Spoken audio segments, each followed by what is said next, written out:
निघू मी? नाही नाही थांब. का? अगं चूक झाली आहे, सुधारायला नको लगेच? What do you mean by that? हां एक मिनिट. ही फाईल बघ. पुण्याची एक केस आहे 420ची, पुणा सदाशिवपेठ. तू आता जे डिटेल्स दिलेस ना सेम आहेत डिटेल्स. मिस डिमेलो म्हणून राहत होतीस ना. 6 महिन्याचं भाडंही थकवलंयस, अजून दिलं नाहीस.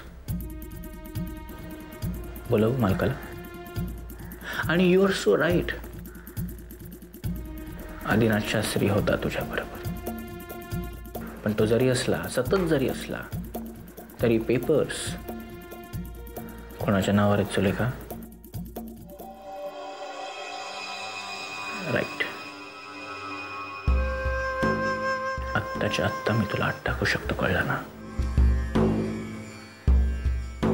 पण मी तसं नाही करणार आहे, कारण का अजून बऱ्याच गोष्टी सिद्ध व्हायच्या, हो की नाही?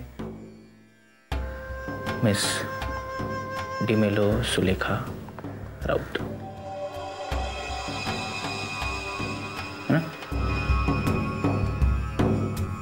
दिवाळी अंकात नाही ही कथा. एकदा सगळं सिद्ध झालं ना की न्यूज चॅनलवरच देईन, ब्रेकिंग न्यूज म्हणून. तोपर्यंत भेटत राहूया, लिंबू टिंबू खेळ खेळायला. Do you agree with me Sulekha?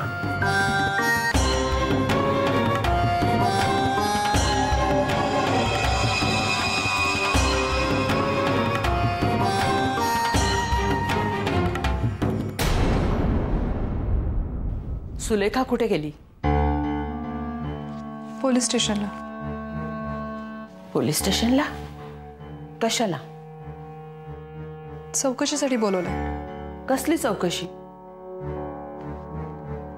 काही माहिती हवी असेल. कसली माहिती? दुसऱ्या कुणी केलेल्या गुन्ह्यासाठी हिला कशाला बोलवतील? हिनेच काहीतरी केलं असेल आणि ती माहिती दुसऱ्या कुणाकडूनही मिळणं अशक्य असेल. आई एक विचारू? तोंडावर कितीही वाईट बोलत असलीस तरी मनातून लेखाविषयी काळजीच वाटते ना तुला? मुळीच नाही. उलट तिला पकडल्यानंतर आता कुणावर आळ येईल याचीच भीती वाटते मला. जसं कारण नसताना आधी पकडला गेला. आई आधी तिच्यामुळेच सुटलाय. पण छान, पुन्हा एकदा तिच्या गोड बोलण्याला तू बळी गेलीस. कोणाला समजून घेणं म्हणजे बळी पडणं का आई? आता कळणार नाही तुला हे. तुझा बळी देण्याचा प्रयत्न होईल ना तेव्हाच तुझ्या लक्षात आई स्टॉप इट. मला एका प्रश्नाचं उत्तर दे. सुलेखा जन्मापासून अशी होती का? अच्छा, म्हणजे माझ्या संस्कारांवर संशय घेतेस तू? आई अर्थाचा अनर्थ लावू नकोस.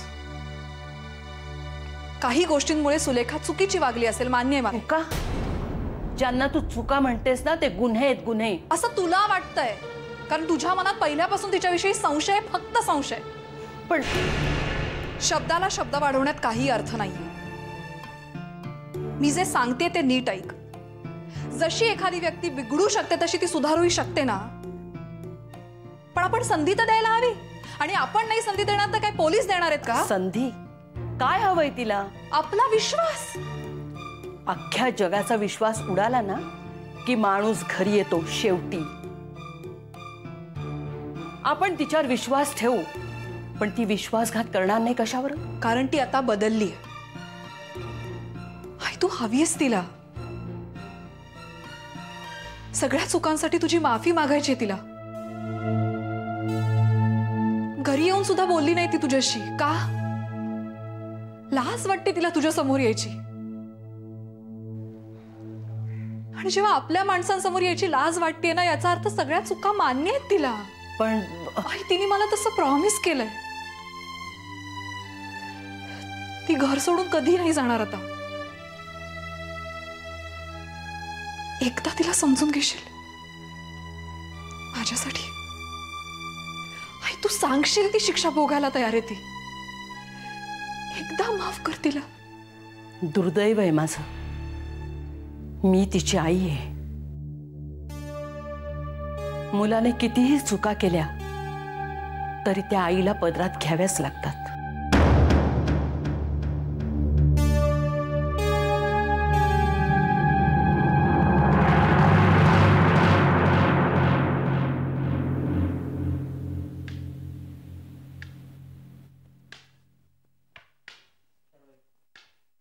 आजोबा, बाहुली, काय चालू आहे ग तुझं? Net surfing. बापरे, म्हणजे तू काही लवकर उठायची नाहीस? आजोबा, तुम्हाला काही हवंय का? हो, थोडासा वेळ हवा होता तुझा. आजोबा, या बसा तरी तुम्ही. बसा, एकच मिनिट द्या, मी पटकन ही जरा साईट चेक करते. चालू दे तुझं. श्रीराम श्रीराम. खूपच स्लो झालाय हा. कसली शोधाशोध करतेस ग? काही डिटेल्स शोधतेय एका मूर्तीविषयी. मूर्ती? अच्छा, म्हणजे तुझ्या पेंटिंग साठी शोधतेस का? नाही आजोबा, वेगळ्याच कारणासाठी.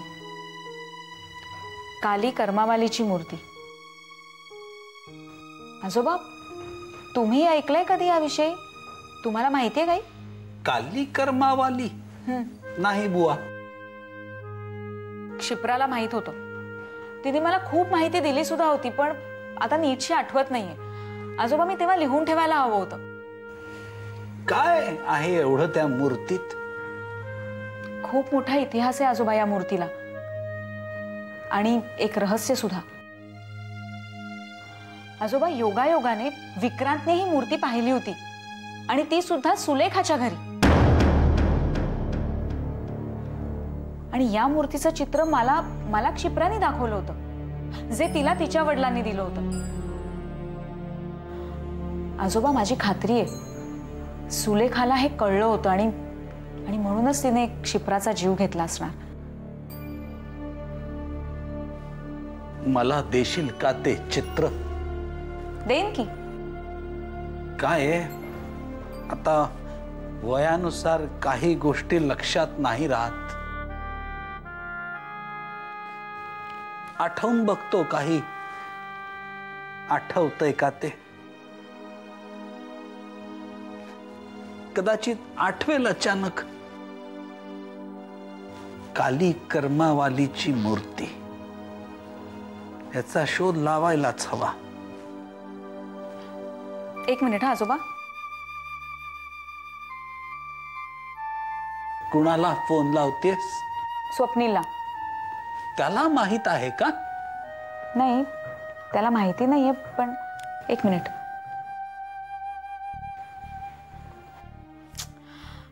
जगाच्या पाठीवर कुठे जातो ना हा कळत नाही. जेव्हा बघावं तेव्हा ह्याचा फोन नॉट रिचेबल. आजोबा, मध्यंतरी स्वप्नीलने मला फोन केला होता की क्षिप्राचे वडील येत आहेत भारतात. आजोबा, या मूर्तीविषयी क्षिप्रालाच एवढी माहिती होती. विचार करा ना, तिच्या वडिलांना किती माहिती असेल. पुढच्याच महिन्यात येत आहेत ते इजिप्तहून. इजिप्तहून? हा, कुठल्या तरी एका विशिष्ट अभ्यासासाठी ते गेले 2 वर्ष इजिप्तमध्ये होते, उत्खननाच्या संदर्भात. काय झालं आजोबा?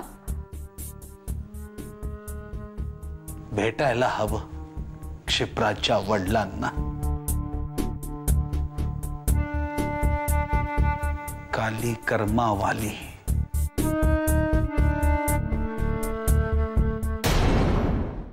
हो, मला कळतंय तुम्ही काय म्हणताय ते. अशा अजून बऱ्याच गोष्टी मला तुझ्याबरोबर डिस्कस करायच्या आहेत प्रिया, आणि मला असं वाटतं आपण भेटून बोललेलंच बरं. हो का? प्रिया, आपण आज भेटू शकतो?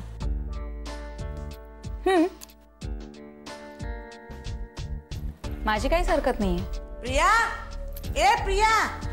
In fact there are lot of things I want to share with you. कशाबद्दल? About the picture that you mailed me. त्याच्याबद्दल काय? Let's meet and talk. हो चालेल. कधी आणि कुठे? I call you back in 10 minutes. Okay, मी वाट बघतोय. बाय. बाय. कोण? फ्रेंड. फ्रेंड? गर्ल की बॉय? फ्रेंड म्हटलं ना.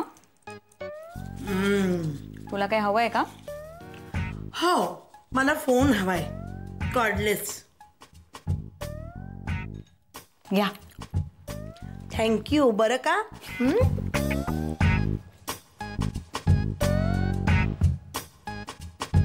इंग्लिश बोलतात.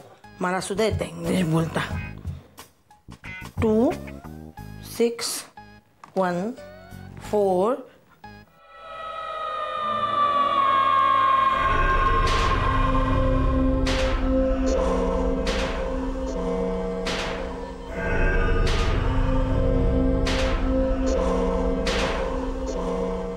बाई, ही मूर्ती मी कुठेतरी पाहिलीये. कुठे पाहिली?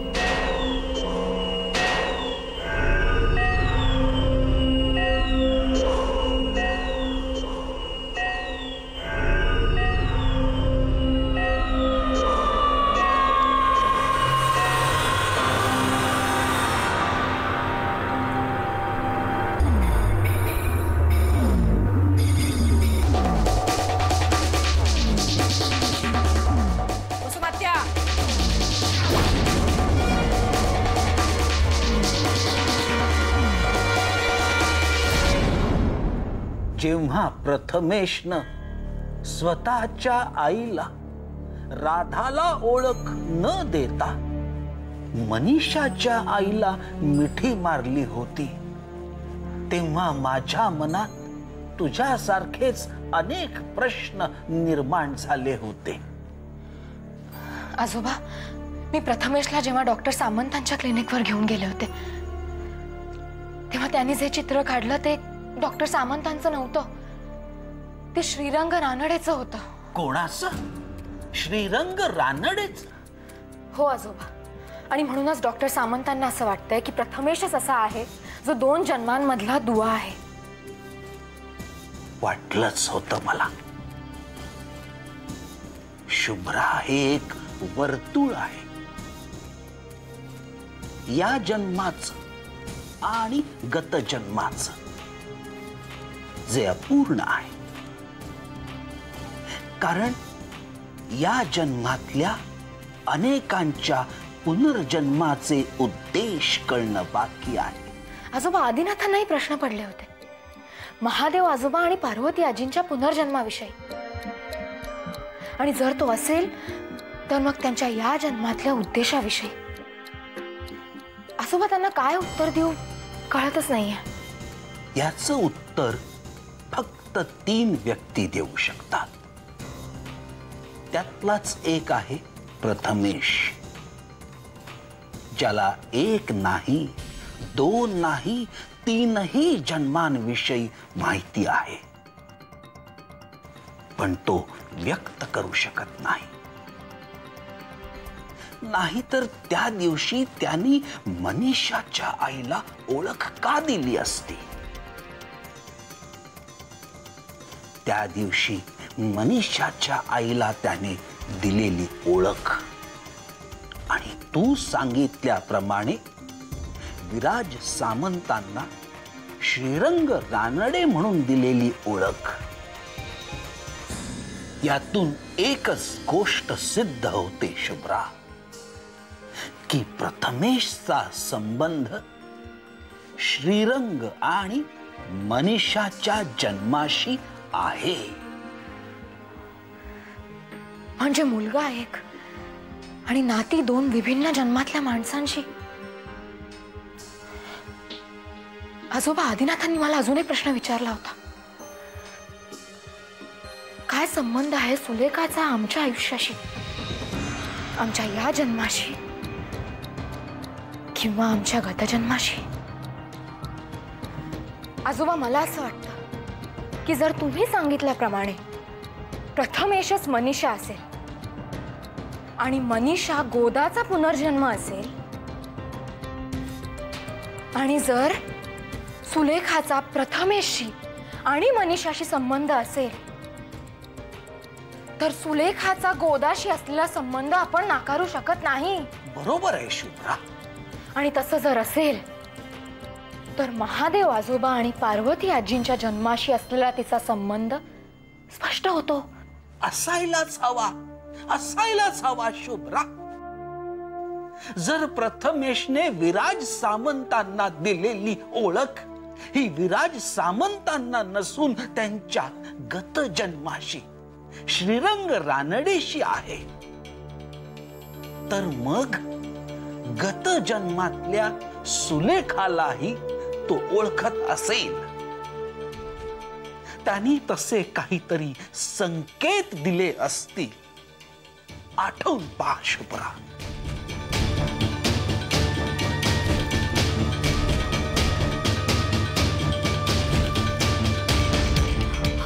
प्रथमेश,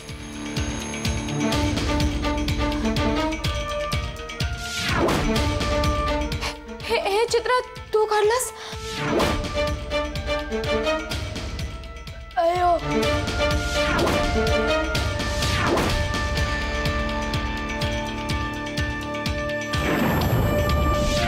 आजोबा प्रथमेशने एक चित्र काढलं होतं. मग त्याने ते चित्र फाडलं. ते चित्र पाहून तो खूप घाबरला होता. ते एका बाईचं चित्र होतं आणि आजोबा तो त्या बाईला बयो म्हणून हाक मारत होता. बयो? हो आजोबा, बयो. पण आजोबा मला जो भास झाला होता त्यात मला 2 धावणाऱ्या बायका दिसला होता. पण मला त्यात इंदुमती अशी हाक ऐकू आली होती. कोण असेल ही इंदुमती आजोबा? आणि कोण असेल ही बयो? बयो आणि इंदुमती, 2 धावणाऱ्या बायका. श्रीराम श्रीराम. कोण असतील या बायका?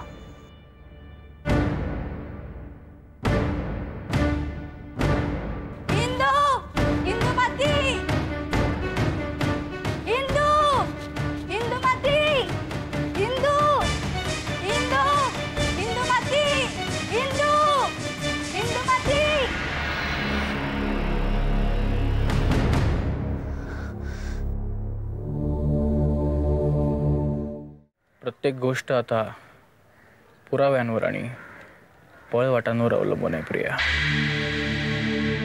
पुरावे मिळतील पण ते टिकवून ठेवणं खूप गरजेचं आहे.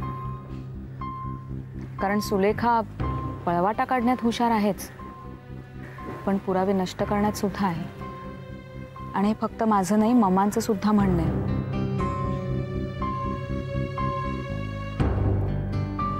पुरावे नष्ट करणं ही प्रत्येक गुन्हेगाराची गरज असते आणि ते करतानाच तो पकडला जातो. पण सुलेखाच्या बाबतीतनं गोष्ट वेगळी आहे. ती गुन्हा करायच्या आधीच पुरावे नष्ट कसे करायचे याचा विचार करून ठेवते. म्हणूनच निखिल, क्षिप्रा, बाळकाका यांच्या केसमध्ये भक्कम पुरावा म्हणून काहीच मिळू शकलं नाही. पण अभिमानच्या बाबतीत तिच्याबरोबर तिने ऑलवेज एक विश्वासातला साथीदार बाळगलाय प्रिया. तुझ्या दादाच्या बाबतीत पण हेच झालंय. मला एक गोष्ट कळत नाही, भल्या भल्याना एवढ्या सराईतपणे गुन्हा करायला जमत नाही. 3 खून, 3 मृत्यू, काहीच पुरावा नाही. स्ट्रेंज.